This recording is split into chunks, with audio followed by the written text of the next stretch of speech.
Well, one of the big culprits of feature and television pollution is diesel generators.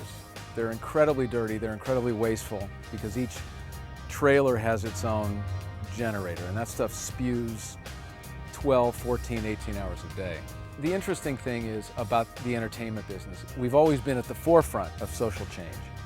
And so a system like this leads the way on so many levels. There's no transportation of fuel, there's no refining of fuel, there's no drilling of fuel, there's no war, there's no byproduct.